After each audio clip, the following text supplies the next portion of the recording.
Hey, everybody. Actually, hold on one second. I'm going to have my kids turn down their stuff. Okay, welcome to day 3 of the Purgeathon. This is our final day of the Purgeathon, the sequel. This is the second Purgeathon that we've done. So I hope that by now you are feeling some relief from your clutter. You are getting massive momentum built and getting towards your clutter-free home. And I hope that you are just really enjoying this and taking it and running with it and having a lot of success with it. So that being said, if you are enjoying this, if you are making progress, if you are building momentum, if this is helping you, I would love if you shared this challenge with a friend or wherever it is that you want to share it. Because if you find something that works for you and something that is helping you, don't keep it to yourself. Okay, tell people about it so that they can experience it too. So the sign-up link to get this challenge is bit.ly/Purgeathon sequel. I don't know what's long, but it's also in the link of this description, and you can share it with your friends and help them start to experience this. Now, if you've done the first Purgeathon and you're doing this one and you're feeling momentum, you're getting great results, I would love it if you joined 7 Days to an Uncluttered Home with us. The mini course that I built that helps you dramatically declutter most commonly overwhelming areas of your home: your laundry, dishes, toys, bathroom, surfaces, and your car. The moms who have taken this course get great results, and they do this course over and over again. Okay, most of the moms in it have done it like 2 or 3 or 4 times because it is so helpful to them in reducing the amount of clutter in their homes, in reducing the amount of clutter in the most overwhelming areas of their homes. So the link to join that course is also in the description, but it's motherhoodsimplified.com. Go /courses and you will find 7 Days to an Uncluttered Home there.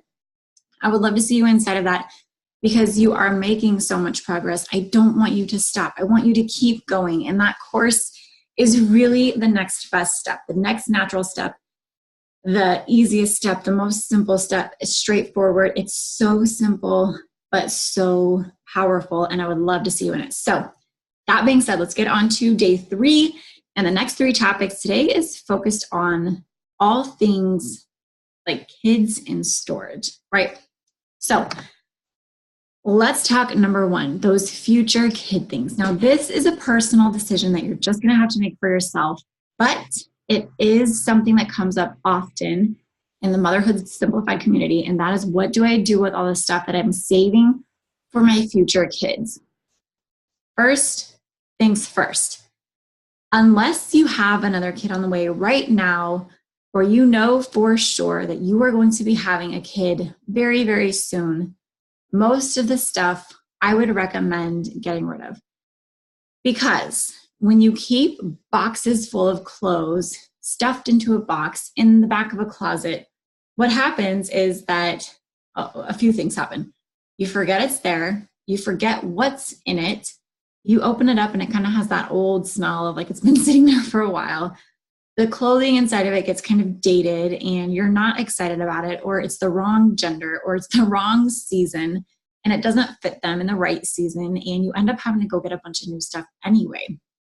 So when it comes to things like clothing, bottles, those things that are honestly pretty, what's the word? I don't want to say expendable because that sounds bad, but those things that just aren't meant to last, like, don't hold on to them, because what happens is you end up with a storage space full of all these boxes and bins, or maybe a closet space, or maybe an extra spare bedroom in your home. And it's taking up all of your right now space for something that might potentially serve you in the future, but you're not even sure. So I don't keep the clothes for my kids in the future. I get the new kids new clothes, but this is why I feel okay about it. I only buy a very small amount of clothes, especially for like the newborn 3, 6, 9 months where they're growing so quickly. I only have about 7 full outfits for that size, which means that they are getting worn. They are getting spit up on. They're getting blowouts on them. And by the time they've outgrown that size, those clothes are pretty much worn down enough to where I feel good about letting them go instead of trying to box them up and save them for another time. So I buy such a small amount for my kids that they get worn out really, truly before the next kid can even get to use them. And I feel good about that. It's not wasteful to me. We're using the clothes.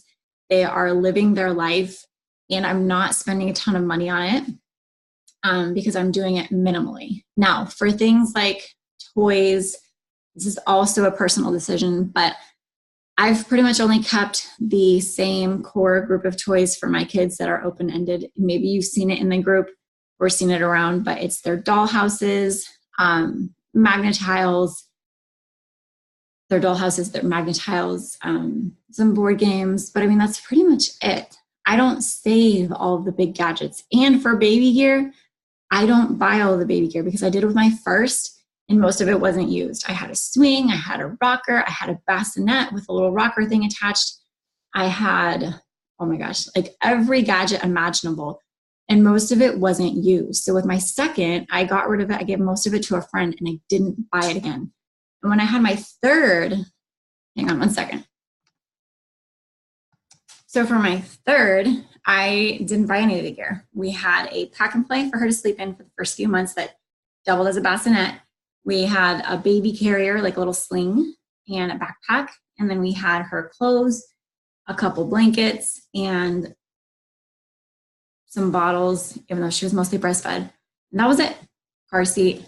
We didn't have a whole lot of extras. I didn't get the rock and play, the swing, the bouncer. I didn't get all of that because we didn't need it. We didn't need it. I had a floor baby. It was a little bit trickier with having big kids and a giant dog. So I had baby gates to give her safe spaces to be on the floor. But I just knew that I didn't want to buy all that gadgets and gear. Again, I didn't want to taking up space in my home. Again, so we didn't get it. So that is what I recommend for kids stuff. Unless you are planning on having a kid in the very, very near future or are pregnant and wanting to keep those things, go ahead. Otherwise, so much of it can be replaced. Baby clothes especially are always in abundance. That's what everybody wants to buy you. That's what everybody wants to give you. Those things are easy to find. And then when it comes to baby gear, wait until you have the baby, see what their preferences are. And if you want to get it once they're here and you know that it's something that's going to be used and that you actually want, go ahead and get it. But don't feel badly about letting go of those things. Okay, now let's talk about the storage area, which for you may be the garage, basement, crawl space, attic, extra bedroom, closet, whatever it is for you. Start going through it. And maybe that's where you kept all the extra baby stuff. Maybe it's where you keep, who knows what is in there. Okay, this is a really big area, but it's an area that you guys requested. Now, the thing about these big storage areas, the garage, the basement, is that it's basically a big junk drawer, right? It's where you can put all of your stuff, not really have to think about it because you just close the door and it's gone. But what ends up happening is that you have a space that is full of stuff. You don't know what it is. You don't know why you have it. You don't use it. And it gets really overwhelming. So today I want you to just go through it and do a surface purge of it. Now, when I say a surface purge, I literally mean go through and see what's on the surfaces and get rid of it. There's likely a lot of trash. There's likely a lot of things that are broken. There's likely a lot of things that you will easily be able to say, yeah, I don't need this anymore. Like this can go. Do those things in that area. Maybe you have some bins that have gotten ruined, right? You've stored some boxes, it rained, it flooded, it got hot, whatever, and those things are ruined. Get rid of the things that are ruined. This is your time to just kind of take a big chunk out of that area.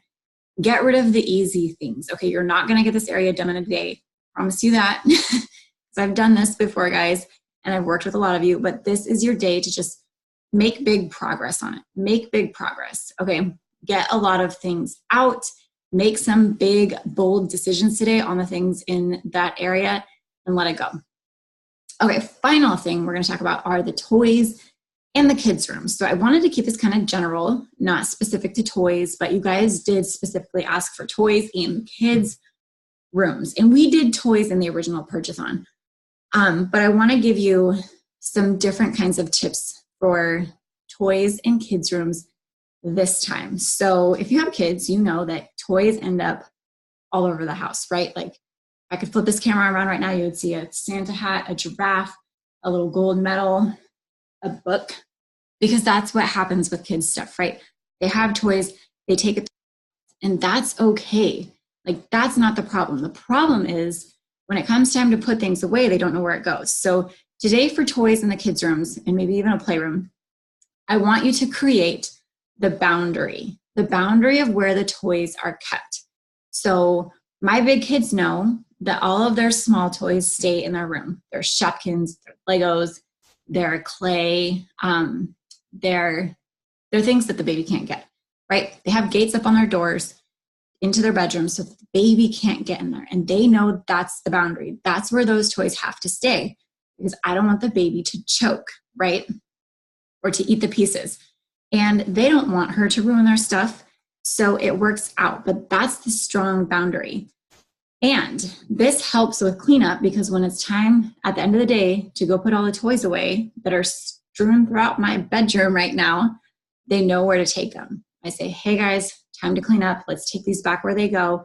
They know exactly where they go. So for your toys in your kids' room, I want you to focus on creating those strong boundaries. Pick where it's going to be. Okay, so pick the room where the toys are going to stay, and then take it a step further and pick the shelf or the bin or the closet area or wherever it is that you're going to keep the toys. Pick that space and then pick the toys that fit in that space. Okay, so in the group, I'll likely post some pictures for you guys so you can kind of see what it looks like, how it works for us, so that it makes a little bit more sense. But strong, clear, specific boundaries. You know, this is actually where the toys go. Helps kids so much. It helps you so much because yes, they're going to take them out. Yes, they're going to play with them throughout the house where they want to play with them. But when it comes time to clean up, it makes your life so much easier because you say, bring these back to your room, bring these back to the playroom, bring these back to wherever it is that they go. Okay, so pick that designated area, pick the toys that fit into that designated area. And then that also makes it a little bit easier because the toys that you pick to put in those areas are likely the favorites, the ones that the kids love to play with. And the rest, or maybe a lot of the rest, can be purged, you know, donated or whatever, taken somewhere. Or you can set up a toy rotation system if you have the space in your home to do that, okay? Not everybody does. We haven't always had the space for that. We've lived in a 27 by 8 foot RV. We lived in teeny tiny homes that are like 800 square feet. Like we've had tiny spaces and we haven't always been able to do a toy rotation or have a whole lot of toys out. So trust me when I tell you I understand how much of a challenge creating that boundary is and not having a whole lot in it, but it's going to be okay. Promise you it's going to be okay. So that is day 3. We're done. We are done. So go ahead and keep posting your progress in the group, sharing what's going on for you. Share your wins, share your successes, share what you're excited about, what you're proud about, what's helping you, what has been your biggest benefit of doing this challenge. Like I said at the beginning, go ahead and share it with a friend if you loved it and it's been helpful to you. Go ahead and join us in 7 Days to an Uncluttered Home. If you want to keep the momentum going, if you want to keep decluttering your home, if you want to finally arrive at that place where you're like, boom, I'm done. My house is decluttered. I have arrived. Get into that course because it's going to help you get into that. It's going to help you get to that point. motherhoodsimplified.com/7 days enroll. I'm super excited to see you guys in it. We've had about 100 moms sign up for that course already, which is amazing. And I would just love to see like 100,000 more moms in that course because it's so beneficial. It literally gives you your time and your energy as a mom back, which is like the greatest gift you can ever give to yourself and the best way to ever spend $44. So that's it for today. Super excited that you did this with me and I will see you guys around in the group. Bye.